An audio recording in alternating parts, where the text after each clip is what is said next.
ಪಶ್ಚಿಮ ಬಂಗಾಳದಲ್ಲಿ ನೆತ್ತರು ರಾಜಕೀಯದ ಕಿಚ್ಚು ಹೆಚ್ಚಾಗಿದೆ. ಸುವೇಂದು ಅಧಿಕಾರಿ ಪಿಎ ಚಂದ್ರನಾಥ್ ಮೇಲೆ ಫೈರಿಂಗ್ ಆಗಿರುವಂತದ್ದು. ಚಂದ್ರನಾಥ್ ಎದೆಗೆ ಹೊಟ್ಟೆಗೆ ಹೊಕ್ಕಿದೆ ಗುಂಡುಗಳು.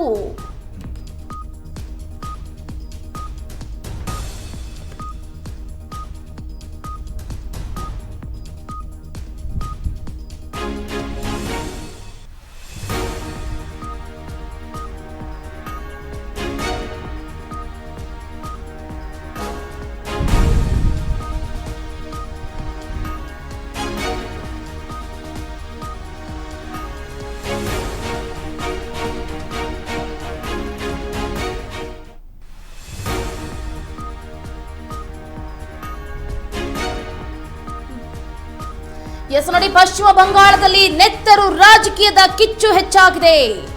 ಸುವೇಂದು ಅಧಿಕಾರಿ ಪಿಎ ಚಂದ್ರನಾಥ್ ಮೇಲೆ ಫೈರಿಂಗ್ ಆಗಿರುವಂತದ್ದು. ಚಂದ್ರನಾಥ್ ಎದೆಗೆ ಹೊಟ್ಟೆಗೆ ಹೊಕ್ಕಿದೆ ಗುಂಡುಗಳು. ನೋಡಿ ಯಾವ ರೀತಿಯಾದಂತಹ ರಕ್ತ ರಾಜಕಾರಣ ನಡೀತಾ ಇದೆ ಅಂತ. ಚುನಾವಣೆ ಅಂದ್ರೇನೆ ಹಾಗೆ. ಉತ್ತರ 24 ಪರಗಣ ಜಿಲ್ಲೆಯ ಮಧ್ಯಸ್ಥ ಗ್ರಾಮದಲ್ಲಿ ದಾಳಿಯಾಗಿದೆ. ನಿನ್ನೆ ತಡರಾತ್ರಿ ಚಂದ್ರನಾಥ್ ಕಾರ್ನಲ್ಲಿ ತೆರಳುತ್ತಾ ಇದ್ದಂತಹ ಸಂದರ್ಭದಲ್ಲಿ ರಥ್ ಅವರ ಎದೆಗೆ 3 ಸುತ್ತು ಗುಂಡು ಹಾರಿಸಲಾಗಿದೆ. ಚಂದ್ರನಾಥ್ ಅವರು ಇದ್ದಂತಹ ಕಾರ್ನಲ್ಲಿ 4 ಸುತ್ತಿನ ಫೈರಿಂಗ್ ಆಗಿರುವಂತದ್ದು. ಕೂತಿದ್ದಂತಹ ಸಂದರ್ಭದಲ್ಲೇ ಫೈರಿಂಗ್ ಆಗಿದೆ. ಆಸ್ಪತ್ರೆಗೆ ಸಾಗಿಸುವ ಮಾರ್ಗ ಮಧ್ಯೆನೇ ಅವರು ಮೃತಪಟ್ಟಿದ್ದಾರೆ.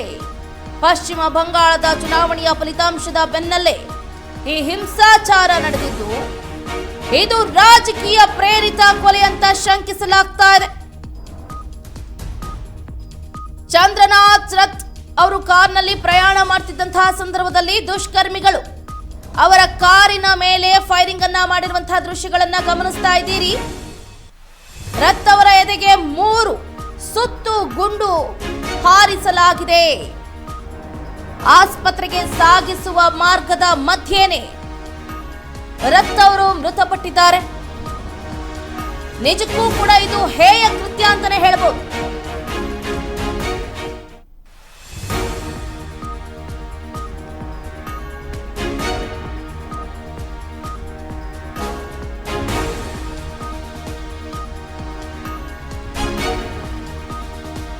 ಸುವೇಂದು ಅಧಿಕಾರಿ ಪಿಎ ಚಂದ್ರನಾಥ್ ಮೇಲೆ ಹತ್ಯೆ ಪ್ಲಾನ್.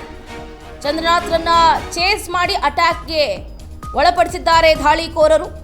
ಬೈಕ್ನಲ್ಲಿ ಬಂದ 2 ಹಂತಕರಿಂದ ಫೈರಿಂಗ್ ಆಗಿದೆ. ಚಂದ್ರನಾಥ್ ಮೇಲೆ 300 ಮೀಟರ್ ದೂರದಿಂದ ಗುಂಡನ್ನ ಹಾರಿಸಲಾಗಿದೆ. ಕಾರ್ ಸ್ಲೋ ಆಗ್ತಾ ಇದ್ದಂತೆ ಫೈರಿಂಗ್ ಅನ್ನ ನಡೆಸಿದ್ದಾರೆ ಹಂತಕರು. ಕಾರಿನ ಮುಂದಿನ ಸೀಟ್ನಲ್ಲಿ ಕೂತ್ಕೊಂಡಿದ್ರು ಚಂದ್ರನಾಥ್. ಆ ಸಂದರ್ಭದಲ್ಲಿ ಗುರಿಯಾಗಿಸಿಕೊಂಡು 3 ಸುತ್ತಿನ ದಾಳಿಯನ್ನ ನಡೆಸಿದ್ರೆ ಎದೆಯ ಭಾಗವನ್ನೇ ಸೀಳಿದೆ ಆ ಗುಂಡುಗಳು. ನೋಡಿ, ಪಶ್ಚಿಮ ಬಂಗಾಳದಲ್ಲಿ ಹಿಂಸಾಚಾರ ಆರಂಭ ಆಗಿರುವಂತದ್ದು. ಬಿಜೆಪಿ ನೂತನ ಮುಖ್ಯಮಂತ್ರಿಯಾಗಿ ಸುವೇಂದು ಅಧಿಕಾರಿ ಹೆಸರು ಮುನ್ನೆಲೆಗೆ ಬರ್ತಾ ಇದ್ದಂತೆ ಅವರ ಸಹಾಯಕನನ್ನ ಗುಂಡಿಕ್ಕಿ ಹತ್ಯೆ ಮಾಡಲಾಗಿದೆ. ಇದೀಗ ಈ ಘಟನೆ ಬಂಗಾಳದಲ್ಲಿ ಮತ್ತೆ ಉದ್ವಿಗ್ನತೆಯನ್ನ ಮೂಡಿಸಿದೆ. ವಾತಾವರಣ ಬಿಗುವಾಗಿದೆ. ವಿಶೇಷವಾಗಿ ವಿಧಾನಸಭಾ ಚುನಾವಣೆಯ ಫಲಿತಾಂಶ ಹೊರಬಿದ್ದ ಬಳಿಕ ರಾಜ್ಯದ ವಿವಿಧ ಭಾಗಗಳಲ್ಲಿ ಅಶಾಂತಿ, ದಾಳಿ, ಕೊಲೆಗಳ ಘಟನೆಗಳು ಹೆಚ್ಚಾಗ್ತಾ ಇದೆ.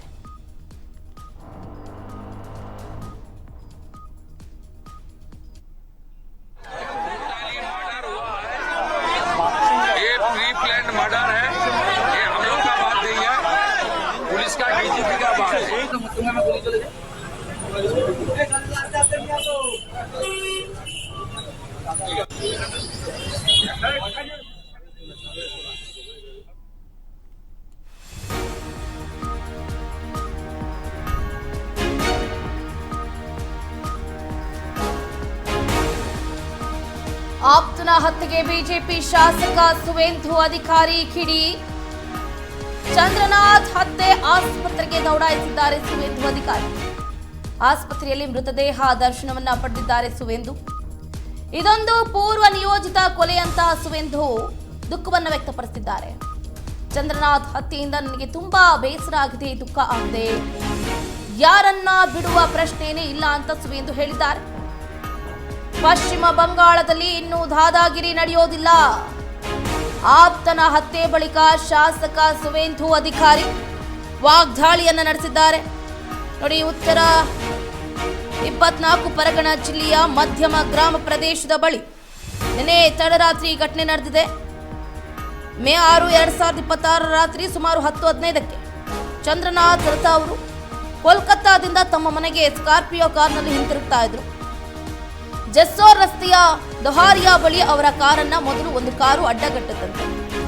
ಸಿಲಿಗುರಿ ನೋಂದಣಿ ಸಂಖ್ಯೆ ಅಂದ್ರೆ ವೆಸ್ಟ್ ಬೆಂಗಾಲ್ 74 ಹೊಂದಿದ್ದಂತಹ ಆ ಕಾರ್ನ ನಂಬರ್ ಪ್ಲೇಟ್ ನಕಲಿ ಆಗಿರಬಹುದು ಅಂತ ಪೊಲೀಸರು ಕೂಡ ಈಗಾಗಲೇ ಶಂಕೆಯನ್ನ ವ್ಯಕ್ತಪಡಿಸಿದ್ದಾರೆ. ಆ ಕಾರು ಚಂದ್ರನಾಥ್ ಅವರ ವಾಹನವನ್ನ ಕ್ಷಣಕಾಲ ತಡೆದ ತಕ್ಷಣ 4 ಮೋಟಾರ್ ಸೈಕಲ್ಗಳಲ್ಲಿ ಬಂದಂತಹ ಸುಮಾರು 8ಕ್ಕೂ ಹೆಚ್ಚು ಮಂದಿ ದುಷ್ಕರ್ಮಿಗಳು ಹತ್ತಿರದಿಂದ ಗುಂಡನ್ನ ಹಾರಿಸಿ ಪರಾರಿ ಆಗಿರುವಂತಹ ದಾರುಣ ಘಟನೆ ಸಂಭವಿಸಿರುವಂತದ್ದು.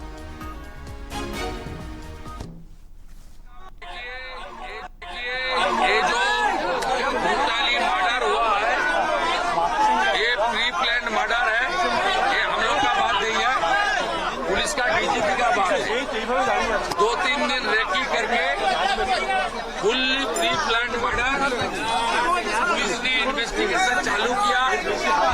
स्टेट का सीनियर पुलिस ऑफिसर लोग आया.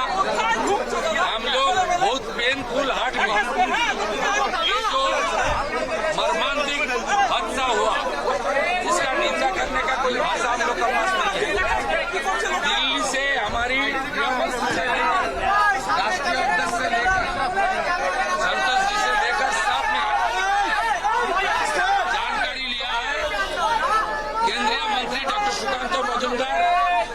उन्होंने 4 घंटे तक पूरा जो इंसिडेंट हुआ फैमिली का साथ पुलिस का साथ बात किया है.